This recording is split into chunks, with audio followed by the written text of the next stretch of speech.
नमस्कार, स्वागत है आपका चैनल वन न्यूज में और आपके साथ मैं हूं कंचन और मैं हूं कृतिका भारद्वाज।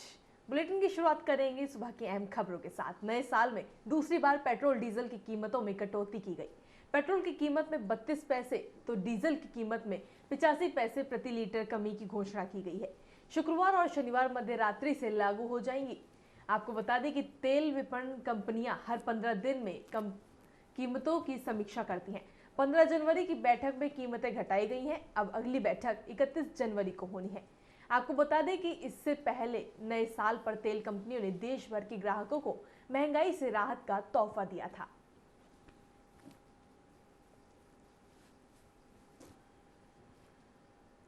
बात करते हैं कांग्रेस उपाध्यक्ष राहुल गांधी की। कांग्रेस उपाध्यक्ष राहुल गांधी ने शुक्रवार को अपनी 2 दिवसीय मुंबई दौरे की शुरुआत की। उनका यह दौरा ऐसे वक्त में हो रहा है जब मुंबई कांग्रेस में कथित गुटबाजी की खबरें सामने आ रही हैं। पार्टी कार्यकर्ताओं को संबोधित करते हुए राहुल गांधी ने प्रधानमंत्री नरेंद्र मोदी पर निशाना साधा। राहुल ने कहा कि पीएम मार्केटिंग बहुत अच्छी करते हैं, लेकिन काम के समय शांत हो जाते हैं। कांग्रेस उपाध्यक्ष ने कहा कि मोदी जी की मार्केटिंग बहुत अच्छी है, भाषण भी अच्छा देते हैं, लेकिन जब काम करने की बात होती है तब मोदी जी शांत हो जाते हैं। राहुल ने आगे कहा कि मोदी जी ने स्वच्छ मुंबई के बारे में बात की, लेकिन वो सिर्फ झाड़ू से नहीं हो सकता।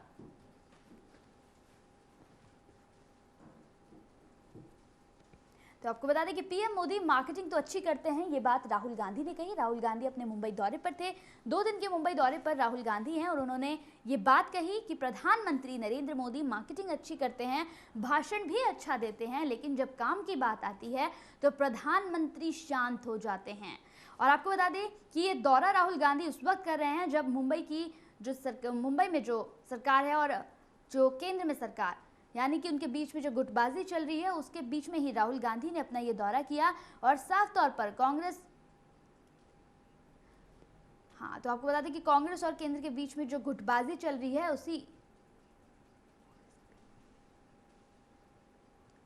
आपको बता दें कि कांग्रेस के नेताओं के बीच जो गुटबाजी चल रही है, उसी के दौरान राहुल गांधी ने ये अपना दौरा किया मुंबई का। और कांग्रेस उपाध्यक्ष राहुल गांधी ने प्रधानमंत्री नरेंद्र मोदी पर निशाना साधते हुए कहा कि प्रधानमंत्री नरेंद्र मोदी सिर्फ मार्केटिंग के लिए हैं, वो मार्केटिंग अच्छी करते हैं, लेकिन जब भी काम की बात आती है या ऐसा होता है कि उन्हें काम के लिए आगे बढ़ना होता है, उस वक्त वो शांत हो जाते हैं और अपने कदम पीछे कर लेते हैं।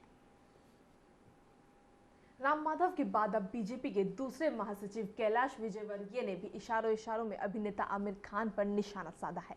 विजयवर्गीय ने इंदौर में पतंगबाजी कार्यक्रम के दौरान कहा कि असहिष्णुता की बात करने वालों का इलाज करना पड़ता है। अभी एक का इलाज हुआ है, दूसरा अभी भी बाकी है। उन्होंने कहा दंगल में मंगल करना है, ध्यान रखना। कैलाश विजयवर्गीय ने इशारों में जनता से आमिर खान को सबक सिखाने के लिए भी अपील की है। आमिर की आने वाली फिल्म दंगल का जिक्र करते हुए विजयवर्गीय ने कहा कि अभी एक का इलाज हुआ है, दूसरे का भी बाकी है। आपको बता दें कि विजयवर्गीय ने असहिष्णुता पर शाहरुख खान का भी विरोध किया था।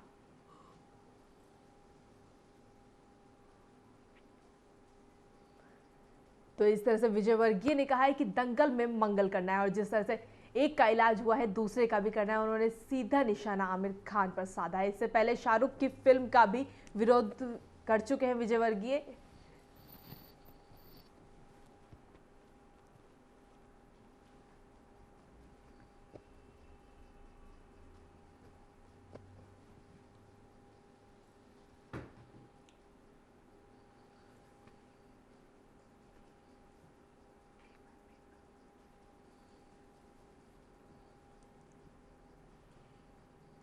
तो चलिए अब रुक करते हैं इस वक्त की बड़ी खबर का। इस वक्त की बड़ी खबर यूपी से आ रही है, यानी यूपी के नोएडा में एक लड़की के साथ बलात्कार किया गया, यानी कि गैंग रेप उसके साथ किया गया। इस वक्त की खबर हम आपको बता रहे हैं कि गैंग रेप की घटनाएं लगातार सामने आ रही हैं और अब एक खबर नोएडा से सामने आई है, जहां पर महिला को गाड़ी में खींच कर ले गए और उसके साथ गैंग रेप हुआ, यानी सड़क पर फेंक कर, गैंग रेप करने के बाद सड़क पर फेंक कर उसे फरार हो गए। नोएडा सेक्टर 12-22 की ये घटना है। तो आपको बता दें कि महिला को गाड़ी में अगवा कर गैंग रेप किया और उसके बाद उसे सड़क पर फेंक दिया गया। यानी यूपी के नोएडा में एक गैंग रेप की बड़ी वारदात सामने आई और सिर्फ 12-22 की एक घटना है, जहां महिला को गाड़ी में खींचकर लेकर गए और उसके बाद उसके साथ गैंग रेप किया और फिर सड़क पर फेंक कर फरार हो गए आरोपी। तो नोएडा सेक्टर 12-22 की घटना हम आपको बता रहे हैं, जहां पर महिला को गाड़ी में अगवा करके गैंगरेप किया गया और उसके बाद उसे गाड़ी से फेंक दिया गया। तो यूपी के नोएडा में गैंगरेप की घटना लगातार सामने आती हैं और कोई भी किसी भी तरह की कार्रवाई इस पर नहीं हो पाती, क्योंकि कई बार ऐसे केसेस सामने आए हैं और सरकार हाथ पर हाथ धरे बैठी रहती है।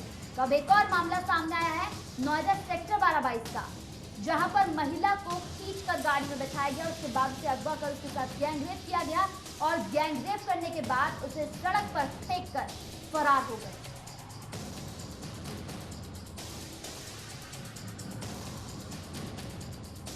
तो महिला को गाड़ी में अगवा करके ले गए, उसके बाद उसके साथ गैंगरेप करके उसे सड़क पर फेंककर फरार हो गए। 12-22 की घटना हम आपको बता रहे हैं।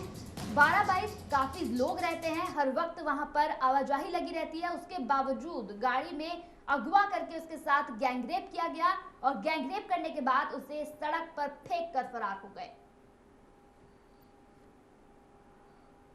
तो उत्तर प्रदेश सरकार ने मुस्लिम संगठनों के विरोध के बाद अपने उस शासनादेश को वापस ले लिया है, जिसके तहत उर्दू शिक्षकों की नियुक्ति में एक से ज्यादा शादियां करने वालों के आवेदन को अयोग्य ठहराने की घोषणा की गई थी। हालांकि सरकार ने स्पष्टीकरण जारी करते हुए ये भी कहा कि कभी ऐसा कोई नियम लाया ही नहीं गया था। सरकार की ओर से शुक्रवार को कहा गया कि पूर्व से चले आ रहे नियमों के आधार पर ही नियुक्ति होगी, नियमों में कोई बदलाव नहीं किया गया। Basic education minister Ahmad Hasan ने कहा कि सरकार के आदेश पर हस्ताक्षर करने के क्रम में मैंने पाया कि इसमें ऐसा कोई नियम नहीं है, इसलिए हमने इस और स्पष्टीकरण जारी किया। ये सपा सरकार को बदनाम करने के लिए दुष्प्रचार है। उन्होंने आगे कहा कि जिस आधार पर 2013 में भर्तियां हुई थी, उसी आधार पर भर्तियां हो रही हैं। हम लोग खुद हैरान हैं कि 2 बीवियां होने पर आवेदन से अयोग्य ठहराने की बात कहां से उठी।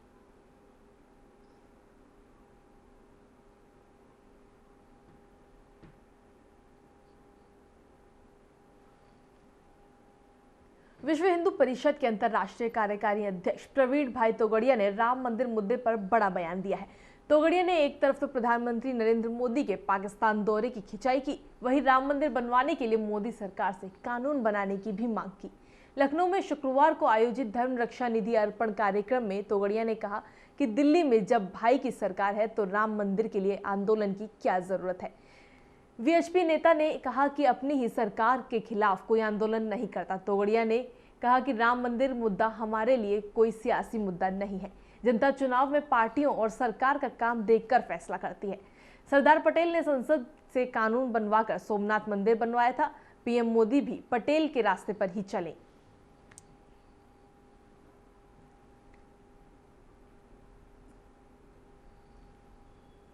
हाल ही में भारत पाक वार्ता टल जाने के बाद अब कई सवाल उठ रहे हैं। दोनों देशों के बीच सचिव स्तर की वार्ता टलने का असर रिश्तों पर भी पड़ेगा। सवाल अब भी वही है, क्या दोनों देशों के बीच बातचीत हो पाएगी और पाक बातचीत करना चाहता है? देखिए रिपोर्ट।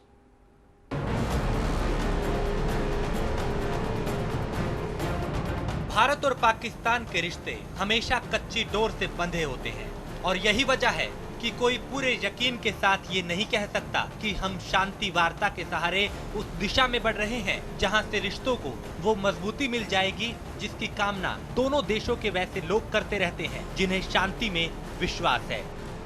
इस बात को ऐसे समझा जा सकता है कि पिछले साल 25 दिसंबर को भारत के प्रधानमंत्री नरेंद्र मोदी अचानक लाहौर पहुंच गए तो तस्वीर साफ होती दिखाई देने लगी और माना जाने लगा कि राहें आसान हो रही हैं।